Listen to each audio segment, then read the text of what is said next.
Assalamualaikum warahmatullahi wabarakatuh.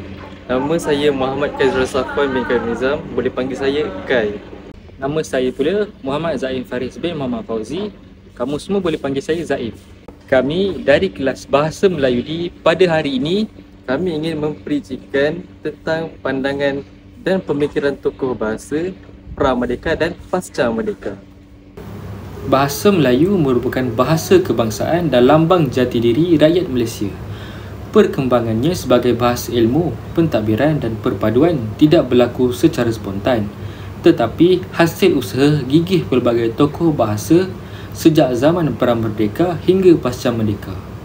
Tokoh-tokoh ini memainkan peranan yang sangat penting dalam mengembangkan sistem tulisan, menyusun tata bahasa, menghasilkan karya ilmiah serta memperjuangkan kedudukan bahasa Melayu sebagai bahasa rasmi negara.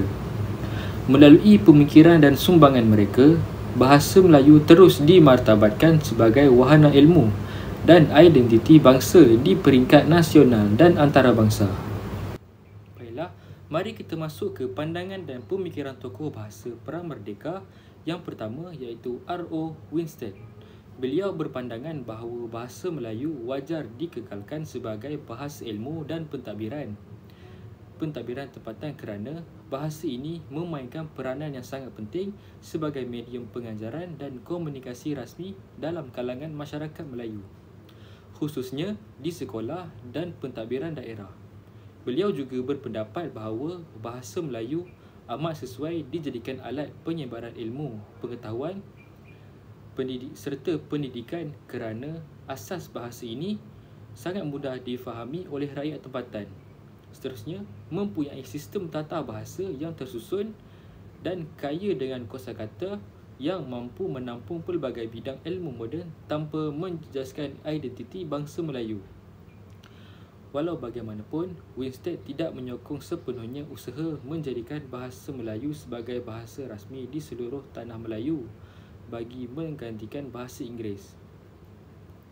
Sebaliknya, beliau menegaskan bahawa kedua-dua bahasa ini perlu digunakan secara seimbang mengikut konteks, iaitu bahasa Melayu bagi urusan tempatan dan pendidikan asas, manakala bahasa Inggeris pula digunakan untuk urusan pentadbiran antarabangsa serta bidang ilmu yang lebih tinggi. Seterusnya, beliau juga berpendapat bahawa pembakuan dan penyeragaman sistem ejaan bahasa Melayu amat penting dalam usaha memartabatkan bahasa tersebut supaya penggunaannya menjadi lebih sistematik, teratur dan mudah difahami oleh semua lapisan masyarakat. Beliau juga memainkan peranan yang besar dalam menggubal sistem ejaan Rumi yang dikenali sebagai sistem ejaan Winstead pada tahun 1914 yang kemudiannya digunakan secara meluas di sekolah-sekolah Melayu serta dalam penerbitan rasmi kerajaan semasa era penjajahan British. Usaha ini dilaksanakan kerana pada ketika itu wujud pelbagai bentuk tulisan Melayu termasuk tulisan Jawi dan Rumi yang menyebabkan kekeliruan dalam kalangan penutur. Oleh itu, tujuan utama Winstead memperkenalkan sistem ejaan ini adalah untuk menyatukan bentuk tulisan Melayu bagi memudahkan proses pembelajaran dan penyebaran ilmu pengetahuan dalam kalangan pelajar Melayu serta memperkukuh kedudukan bahasa Melayu sebagai bahasa ilmu, pendidikan dan pentadbiran tempatan yang seragam dan mantap. Seterusnya, beliau juga berpendapat bahawa bahasa Melayu merupakan asas utama kepada kemajuan pendidikan dan pembangunan masyarakat Melayu kerana beliau yakin bahawa kemajuan sesuatu bangsa bermula daripada sistem pendidikan yang menggunakan bahasa ibunda sebagai medium pengajaran dan pembelajaran. Oleh itu, beliau telah memperjuangkan penubuhan sekolah Melayu di seluruh tanah Melayu bagi memastikan kanak-kanak Melayu mendapat pendidikan asas yang sesuai dengan latar budaya dan bahasa mereka sendiri. Selain itu, Winstead juga menegaskan bahawa bahasa Melayu perlu dijadikan bahasa pengantar utama di sekolah rendah supaya murid dapat memahami pelajaran dengan lebih mudah dan berkesan. Beliau juga menitikberatkan penghasilan buku teks pelajaran dalam bahasa Melayu agar isi kandungan pelajaran dapat disampaikan dengan jelas dan dekat dengan kehidupan seharian murid. Bagi Winstead, penggunaan bahasa yang difahami oleh pelajar sangat penting kerana ia dapat membantu mengembangkan daya fikir, memperkukuh nilai moral dan membentuk kemahiran asas yang menjadi tunjang kepada kemajuan masyarakat. Baiklah, kita masuk ke pandangan dan pemikiran tokoh bahasa Perang Merdeka yang kedua, iaitu W.G. Shellabear. Beliau mempunyai pandangan yang amat positif terhadap bahasa Melayu kerana beliau beranggapan bahawa bahasa Melayu merupakan satu bahasa yang tinggi nilainya serta memiliki keindahan tersendiri. Menurutnya, bahasa Melayu mempunyai sistem tata bahasa yang teratur, kosakata yang luas dan kaya serta gaya bahasa yang halus dan indah, sekaligus mencerminkan keunggulan budaya bangsa Melayu. Beliau berpendapat bahawa bahasa Melayu bukan sahaja sesuai dijadikan bahasa perhubungan harian, malah wajar digunakan sebagai bahasa ilmu, pendidikan dan pentadbiran kerana keupayaannya menyampaikan maklumat dengan jelas dan berkesan. Selain itu, Shellabear juga melihat bahasa Melayu sebagai bahasa perpaduan yang mampu menyatukan pelbagai kaum di tanah Melayu disebabkan oleh sifatnya yang mudah dipelajari dan fleksibel.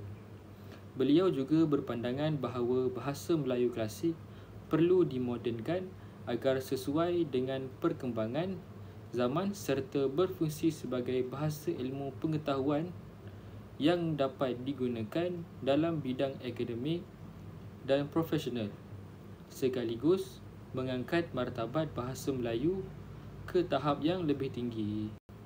Beliau memainkan peranan yang sangat penting dalam usaha memartabatkan bahasa Melayu melalui pelbagai bidang seperti pendokumentasian, penerbitan, pemodenan bahasa dan penghasilan karya sastera Melayu klasik.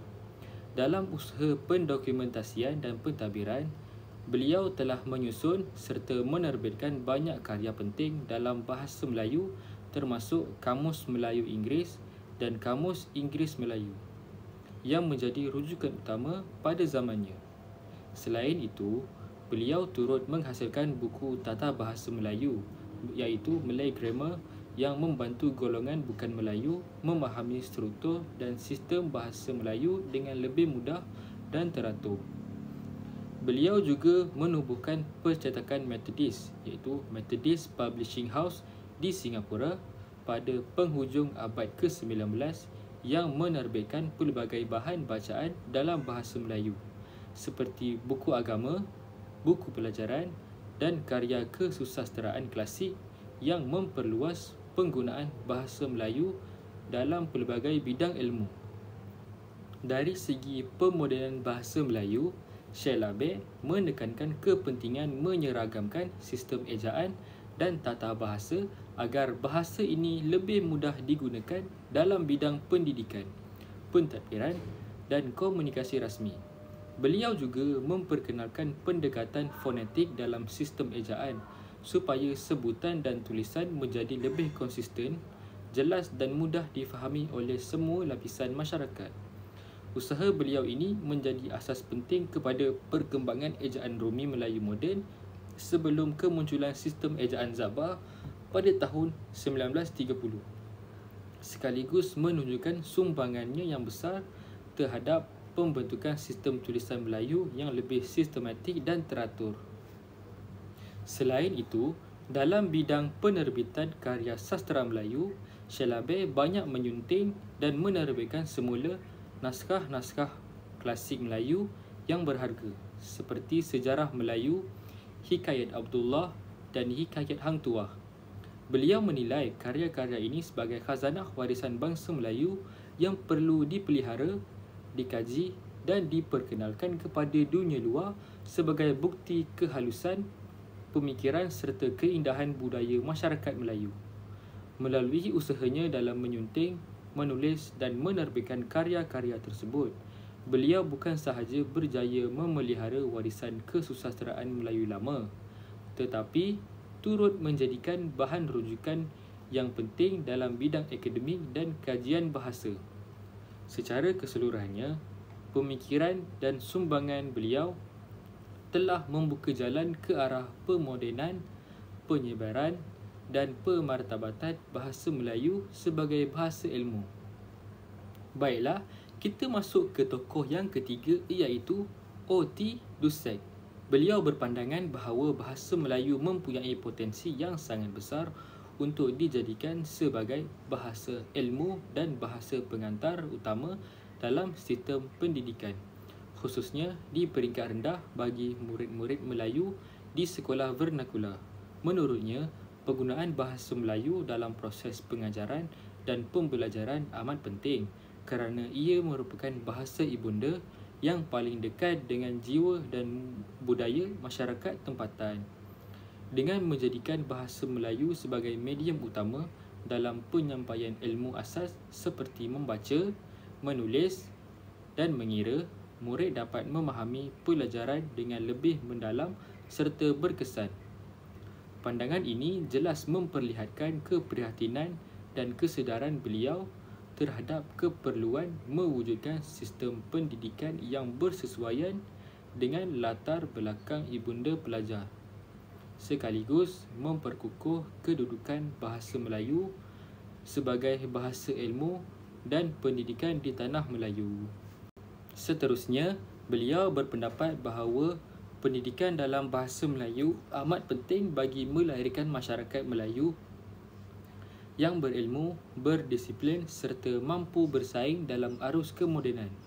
Oleh itu, beliau telah mengambil inisiatif untuk memperkenalkan sukatan pelajar yang tersusun dan sistematik serta menghasilkan buku teks dalam bahasa Melayu bagi digunakan di sekolah-sekolah Melayu di seluruh tanah Melayu. Usaha murni ini bukan sahaja membantu mengekalkan dan memperkukuh penggunaan bahasa Melayu dalam kalangan pelajar, malah turut meningkatkan statusnya sebagai bahasa pengantar rasmi di peringkat pendidikan rendah, sekaligus meletakkan asas kukuh kepada pembangunan sistem pendidikan kebangsaan. Beliau juga turut memberikan sumbangan yang sangat besar dalam bidang penulisan dan penyediaan bahan rujukan bahasa Melayu, khususnya untuk kegunaan sekolah-sekolah Melayu di tanah Melayu pada zaman penjajahan British. Sebagai seorang pendidik dan pentadbir yang berwawasan, beliau berusaha memastikan bahawa proses pembelajaran dan pengajaran bahasa Melayu mempunyai sumber rujukan yang lengkap, berkualiti serta mudah difahami oleh murid dan guru. Oleh itu, beliau bersama-sama dengan R.O. Winstead telah menghasilkan beberapa karya penting seperti Kitab Pelita Bahasa, Malay Grammar dan pelbagai buku bacaan tambahan yang digunakan secara meluas di sekolah-sekolah Melayu. Baiklah, kita beralih ke tokoh yang keempat, iaitu Munshi Abdullah. Beliau berpandangan bahawa bahasa Melayu perlu dijadikan bahasa ilmu yang mampu digunakan dalam pelbagai bidang seperti pendidikan, pentadbiran dan penulisan ilmiah, bukan sekadar bahasa pertuturan harian atau bahasa sastera tradisional semata-mata.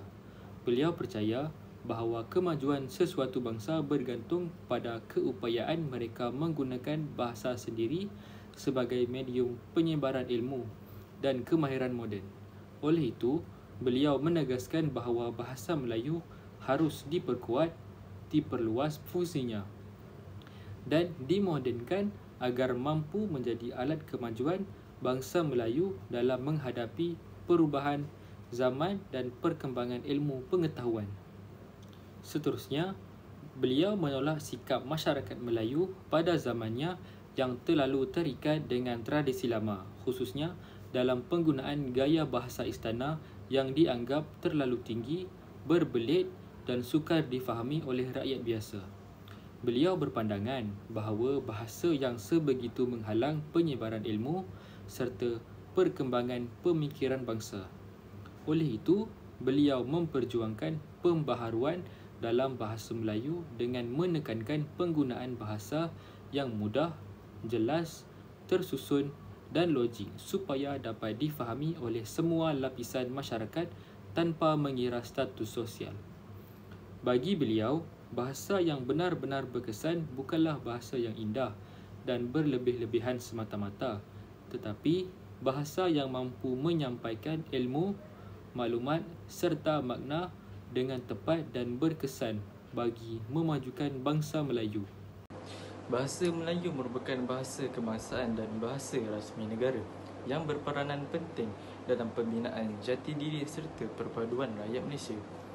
Sejak mencapai kemerdekaan, pelbagai tokoh bahasa telah berjuang untuk memperkukuh dan memartabatkan bahasa Melayu agar terus menjadi bahasa ilmu dan bahasa perhubungan utama negara. Pembentangan ini akan menguraikan pandangan empat tokoh bahasa pasca merdeka, iaitu Profesor Emeritus Datuk Dr. Hajah Asmah Haji Omar, Profesor Datuk Dr. Nik Safiah Karim, Profesor Datuk Abdullah Hassan dan Profesor Datuk Dr. Awang Sadian. Setiap tokoh memainkan peranan besar dalam memperkasakan kedudukan bahasa Melayu di pelbagai bidang, khususnya dalam konteks pendidikan, linguistik dan perancangan bahasa negara. Profesor Emeritus Datuk Dr. Asmah Haji Omar merupakan ahli bahasa terulung yang telah memberi sumbangan besar terhadap pembangunan linguistik Melayu moden. Dilahirkan di Jitra Kedah pada tahun 1940, beliau dikenali sebagai pakar linguistik yang pertama dalam memperkenalkan pendekatan ilmiah dalam kajian bahasa Melayu. Antara karya utama beliau ialah Nahu Melayu Mutakhir yang diterbitkan pada tahun 1986, Bahasa dan Alam Pemikiran Melayu 1992 dan Perancangan Bahasa di Malaysia pada tahun 2003. Dari segi pandangan Profesor Asmah menegaskan bahawa bahasa Melayu ialah lambang identiti dan pemikiran bangsa. Bagi beliau, bahasa bukan sekadar alat komunikasi, tetapi juga cerminan kepada budaya, nilai dan pandangan hidup masyarakat Melayu. Pemeliharaan bahasa Melayu menurutnya bermakna memelihara warisan dan intelektual bangsa itu sendiri. Selain itu juga, beliau berpandangan bahawa bahasa Melayu harus bersifat dinamik dan mampu menyesuaikan diri dengan perubahan zaman. Bahasa perlu diperluas penggunaannya dalam bidang sains, teknologi dan pendidikan tinggi agar dapat berfungsi sebagai bahasa ilmu dan bahasa antarabangsa. Beliau juga turut menegaskan bahawa perancangan bahasa mesti dilakukan secara menyeluruh dan konsisten. Kejayaan perancangan bahasa bukan hanya tanggungjawab kerajaan, tetapi juga masyarakat. Hanya dengan kerjasama semua pihak, bahasa Melayu akan terus hidup, berkembang dan dihormati dalam dunia moden. Profesor Datuk Dr. Nik Safiah Karim ialah seseorang tokoh linguistik wanita yang sangat berpengaruh dan berwibawa. Dilahirkan di Kota Baru, Kelantan pada tahun 1939. Beliau pernah berkhidmat sebagai profesor di Universiti Mayalaya dan merupakan ketua editor Tata Bahasa Dewan. Rujukan utama dalam Tata Bahasa Melayu Moden. Pandangan utama Profesor Nik Safiah menumpukan kepada kepentingan, ketepatan dan disiplin dalam penggunaan bahasa Melayu. Menurut beliau, mutu bahasa melambangkan mutu pemikiran masyarakat. Penggunaan bahasa yang betul mencerminkan kepribadian, keilmuan dan nilai bangsa yang tinggi. Oleh itu, beliau menekankan bahawa semua pengguna bahasa, terutamanya pelajar dan penjawat awam, perlu menguasai struktur dan tata bahasa Melayu dengan baik. Beliau juga berpandangan bahawa bahasa Melayu ialah bahasa ilmu dan bahasa kebangsaan yang mesti dipelihara penggunaannya dalam semua sektor. Beliau menolak tanggapan bahawa kemajuan ini hanya boleh dicapai melalui bahasa asing. Sebaliknya, menyeru agar ilmu dan pendidikan diperkasakan melalui bahasa Melayu ini. Selain itu, beliau menentang fenomena pencemaran bahasa seperti penggunaan bahasa rojak dan campuran kod dalam pertuturan dan media sosial. Bagi beliau, fenomena tersebut boleh merosakkan keaslian dan nilai estetika bahasa Melayu. Pandangan ini menunjukkan komitmen beliau untuk memastikan bahasa Melayu kekal murni dan bermartabat tinggi dalam masyarakat pasca merdeka. Baiklah, seterusnya Profesor Dr. Abdullah Hassan merupakan tokoh linguistik dan ahli akademik yang banyak menulis dalam bidang sosiolinguistik, pendidikan bahasa dan perancangan bahasa. Dilahirkan di Perak pada tahun 1942. Beliau pernah berkhidmat di Universiti Pendidikan Sultan Idris iaitu UPSI dan Dewan Bahasa Pustaka DBP. Pandangan beliau menekankan hubungan antara bahasa masyarakat dan pendidikan. Menurutnya, penggunaan bahasa Melayu dalam sistem pendidikan merupakan asas kepada pembinaan jati diri dan pemikiran bangsa. Bahasa kebangsaan mesti menjadi bahasa utama ilmu dan komunikasi rasmi agar perpaduan nasional dapat diperkukuh. Beliau juga menekankan kepentingan perancangan bahasa dan perancangan korpus, iaitu pembangunan istilah serta perluasan kosakata bahasa Melayu agar mampu bersaing dalam bidang sains dan teknologi. Abdul Hassan percaya bahawa bahasa yang tidak berkembang dari segi istilah akan menjadi lemah dan terpinggir sebagai bahasa ilmu. Oleh itu, beliau menyeru agar istilah baru dibangunkan secara berterusan dan sistematik. Selain itu juga, beliau turut menekankan bahawa pendidikan bahasa tidak boleh berasaskan hafalan semata-mata, tetapi perlu membina kemahiran berfikir dan menulis dalam bahasa Melayu. Pandangan beliau jelas memperlihatkan bahawa pembangunan bahasa Melayu sebagai bahasa ilmu perlu berasaskan pendidikan yang berkesan dan penggunaan yang meluas. Baiklah, akhir sekali yang keempat iaitu Profesor Datuk Dr. Awang Sarian ialah tokoh bahasa dan sastra yang terkenal dengan perjuangannya dalam memartabatkan bahasa Melayu di peringkat nasional dan antarabangsa.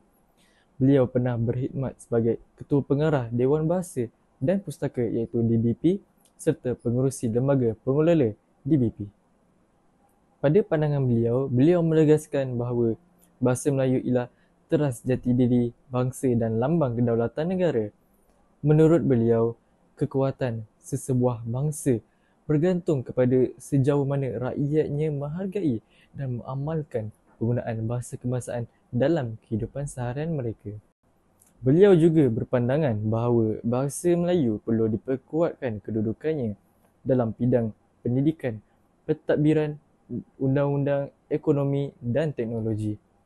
Sikap segelintir masyarakat yang lebih mengutamakan bahasa asing dianggap sebagai cabaran besar kepada usaha memartabatkan bahasa Melayu kita. Profesor Awang turut juga menegaskan pentingnya sikap bahasa positif dalam karangan rakyat, iaitu rasa cinta, hormat dan tanggungjawab terhadap bahasa sendiri. Menurut beliau, dasar bahasa yang baik tidak akan berkesan tanpa sokongan masyarakat pengguna.